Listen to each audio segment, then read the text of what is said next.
মা কি কখনো কোনো কিছুর বিনিময়ে তার সন্তানকে ছেড়ে দিতে পারেন? হ্যাঁ, দুঃখজনক হলেও সত্যি। আজকের দিনে এমন দৃশ্যও দেখা যায়।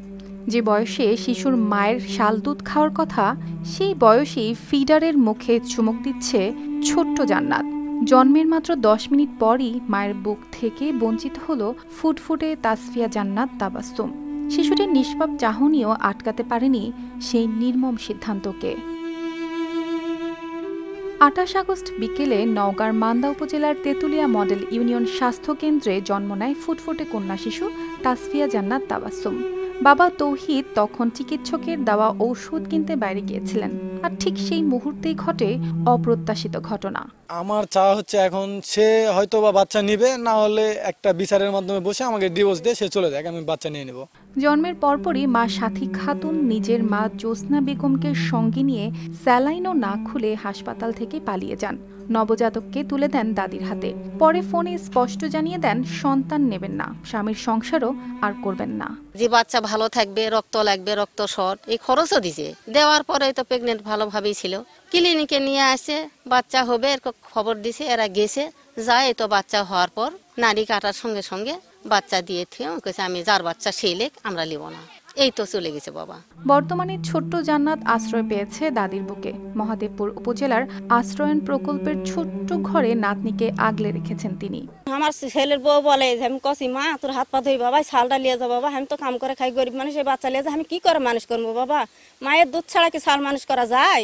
লিয়ে যা বাবা, আপনাকে শাল আপনাকে দিয়ে দিছি, ফুরে গেছে, খবরদার বলবেন না শাল লিয়ে যাওয়ার জন্য। আমি বাচ্চা লিব না, আমি বলিনি আমি বাচ্চা লিব না, তোমাকে শাল তোমরা লিয়ে যা, কি করবেন না করবেন তোমাকে ব্যক্তিগত ব্যাপার।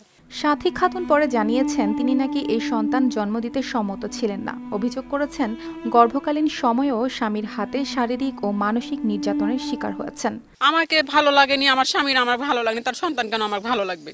আমাকে তো ভালো লাগেনি। যখন আমার পেটে বাচ্চা ছিল তখন আমাকে লাথি মারছে, আমি পরের মেয়ে, তাই তাদের সন্তান নষ্ট করতে যা, আমার যদি কিছু হয়ে যেত তারা সন্তান নষ্ট করে দিবে, আমাকে সব সম্মান বলে দিত। আর সন্তানটা যদি নষ্ট করে দিতাম তখনও তো থানা পুলিশ ছাড়তো না। আমাকে নিয়ে সংসার করার তাদের ইচ্ছা নাও থাকতে পারে ভিতরে ভেতরে, কিন্তু বাচ্চা নষ্ট করে দিলে তখন অবশ্যই বলতো আমাদের বাচ্চা আমাকে ফেরত দে, তুই সংসার না কর। অন্যদিকে তার মা জ্যোৎস্না বেগম বলেন তারা এই সন্তান চান না। ছেলে লিসা ভাঙ করে, টাকা পয়সা যৌতুকের চাই, আমি দিতে পারিনি, তারপর সে লিসা ভাঙ করে ওদের বাসায় লিয়ে যায়, মানুষ সেট করে দেয়, আমি ওই জন্য আমার মেয়ে চলে আসছি। মান্দা থানার অফিসার ইনচার্জ মনসুর রহমান জানিয়েছেন তদন্ত চলছে। যদিও মা ও নানি দুইজনই শিশুকে নিতে অস্বীকার করেছেন, তবে মানবিক বিবেচনায় শিশুটির ভবিষ্যতের জন্য সমাধান খোঁজা হচ্ছে। তারা তার বাচ্চাকে নিতে চায় না, তারপর আমি নিজেও বিভিন্নভাবে তাদের সাথে যোগাযোগ করার চেষ্টা করছি যে একটা অসহায় বাচ্চা তো আর কারোর জন্য দায়ী না, কিন্তু বাচ্চার পরিবার মা জানায় এবং বাচ্চার মায়ের যে নানি উনি জানায় তারা এই বাচ্চাকে নেবে না, তারা কোনোভাবেই নেবে না। তারপর আমরা বিভিন্ন চেষ্টা করছি, এখনও চেষ্টা অব্যাহত আছে যে কীভাবে জোড়া লাগানো যায়। জন্মের মুহূর্তেই যে শিশুটি মায়ের স্নেহ থেকে বঞ্চিত হয়েছে, আজ সে খুঁজে পেয়েছে দাদির বুকের উষ্ণ আশ্রয়। হয়তো সমাজের সামান্য সহানুভূতি হতে পারে জান্নাতের ভবিষ্যৎ বদলে দেওয়ার আলো। News desk, RTV।